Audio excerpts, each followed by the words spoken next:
नमस्कार वेली मित्रांनो. तर आज आपण डीजीपेचा जो काही इश्यू येतोय नवीन ॲपला काहीतरी मोबाईल ॲपमध्ये जिओ फेन्सिंगचं लोकेशन ऑन करा म्हणून नोटिफिकेशन येते.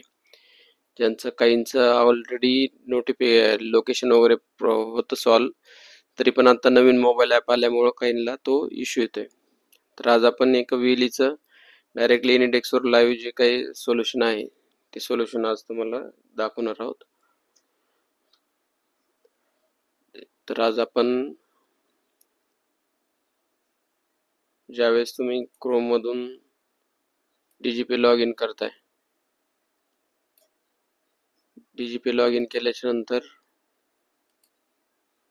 बघा पुलिंग टाइम आउट किंवा नंतर एजंट ऑथेंटिकेशनला गेल्याच्या नंतर हे असे ते outside Jio fencing please use DigiPay mobile app. आता ह्याला एक ऑप्शन दुसरं पण आहे की तुम्ही मोबाईल ॲप्लिकेशन मध्ये पण यूज करू शकता, किंवा ह्या डॅशबोर्डला आल्याच्या नंतर हे बघा इथं डीजीपेच्या डॅशबोर्डला आल्याच्या नंतर इथं एक लोकेशनचं तुम्हाला नोटिफिकेशन येत आहे. ह्या नोटिफिकेशनला क्लिक करायचं. सेम नोटिफिकेशन तुम्हाला मोबाईलच्या ॲपमध्ये पण दिसेल. ह्याला फक्त ऑन करायचं, कारण आता हे गुगल क्रोमचं लोकेशन असेल म्हणून ते कुठेतरी दुसरीकडेच दाखवल.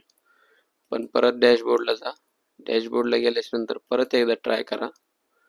परत ट्राय केल्याच्या नंतर इथे एकदा ट्राय करून बघायचं जातंय का, तर नाही जातंय, परत आउटसाइडच येते. ह्याला एक सिंपल सोल्युशन काय आहे की ज्यावेळेस तुम्ही डीजीपे चालू करताय तिथं नेक्स्ट टॅब ओपन करायची. ओपन केल्याच्या नंतर जे काही बरेच जणांना लोकेशनचा प्रॉब्लेम येतो त्यांनी पण हेच ट्रिक यूज करा किंवा हेच सोल्युशन त्यांच्यासाठी आहे. इथं तुम्हाला लोकेशन गार्ड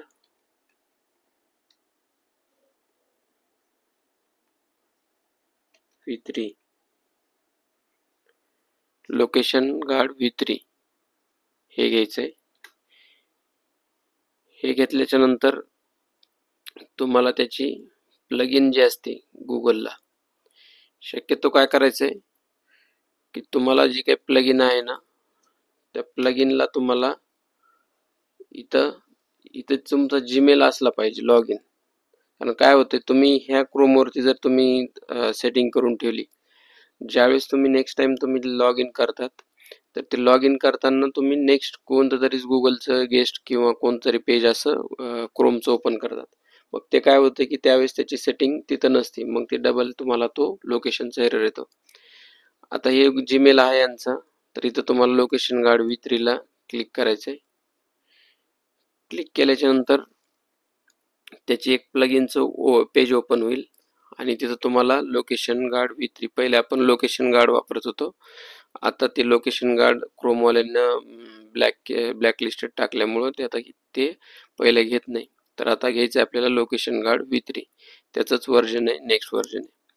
आणि हे लोकेशन गार्ड आपल्याला कशासाठी घ्यायचं आहे की आपलं जे काही लोकेशन आहे CECचं, तर ते Google Chrome as per net, म्हणजे जे काय आपलं नेट आहे नेटवर्कचं कनेक्शन, त्याच्यानुसार ती लोकेशन घेत असते.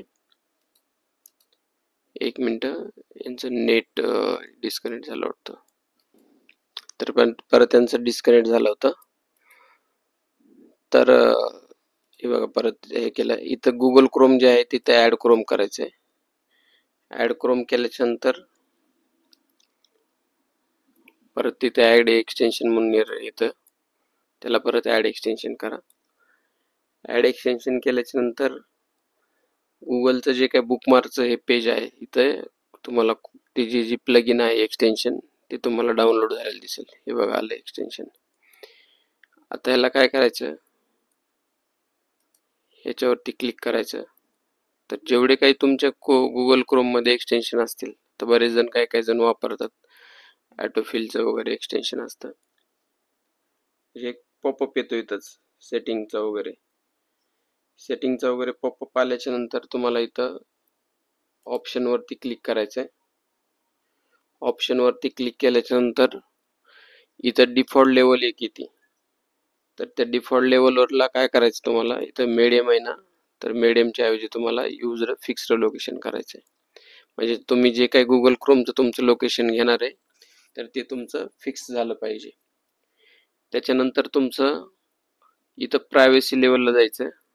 प्रायव्हसी लेवलला गेल्यानंतर इथं परत लोकेशनला क्लिक करायचं आहे. लोकेशनला क्लिक केल्याच्यानंतर तुमचं जे काही सध्याचं लोकेशन दाखवत असेल इथं अलाउड केल्याच्यानंतर गुगल क्रोम कुठलं लोकेशन घेते ते येते. तर हे पुणे किंवा नागपूर किंवा सोलापूर अशा भागातलं येतं.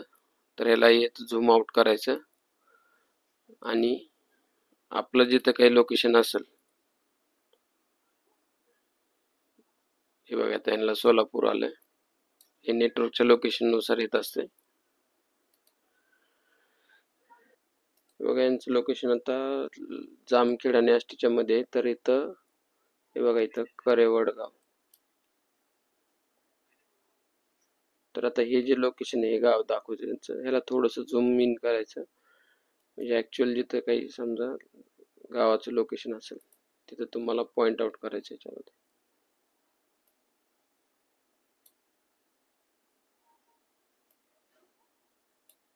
बघा हे करेवडगाव, याच्यावरती इथं पॉइंट आउट करायचं. त्याच्यानंतर इकडं परत फिक्स लोकेशनला जायचं.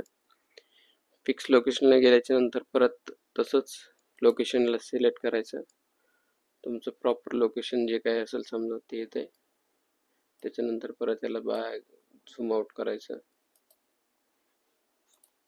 झूम आउट केल्याच्या नंतर परत तुमचं जे काही CECचं सध्याचं लोकेशन आहे जिथं काही तुमचं सेंटर चालतंय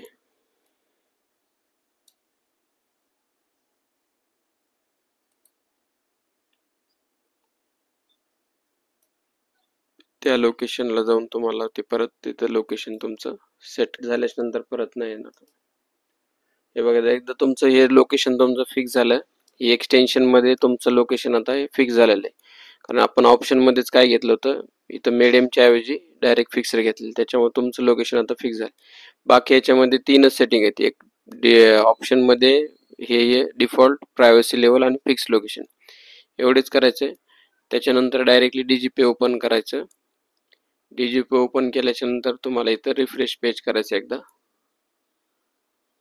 रिफ्रेश पेज केलं तुम्ही की परत तुमचं एजंट ऑथेंटिकेशनला गेलात तुम्ही की तुमचं लोकेशन हे बघा, तुमचं जो काही लोकेशनचा जिओ फेन्सिंगचा एरर होता तो निघून गेलेला आहे. मशीन कनेक्ट केलेली का? मशीन कनेक्ट करा. हो, स्कॅन करा ना. बघा ते कॅप्चर झालेलं आहे, तुमचं DGP लॉग इन झालेलं आहे. ठीक आहे. तर अशा पद्धतीने हा जो काही सुरुवातीचा प्रॉब्लेम होता तो प्रॉब्लेम तुम्ही सॉल्व्ह करू शकता. तर ही सेटिंग पण तुम्हाला लक्षात आली असेल. जर कधी असा इश्यू आला तर तुम्हाला ते पुढच्या वेळेस तुम्ही ते करू शकता त्याच्यामध्ये. ठीक आहे. नाही दुसरा काय असा इश्यू येत नाही, काही नाही, हेच आता राहतं तो. नाही काय अडचण नाही.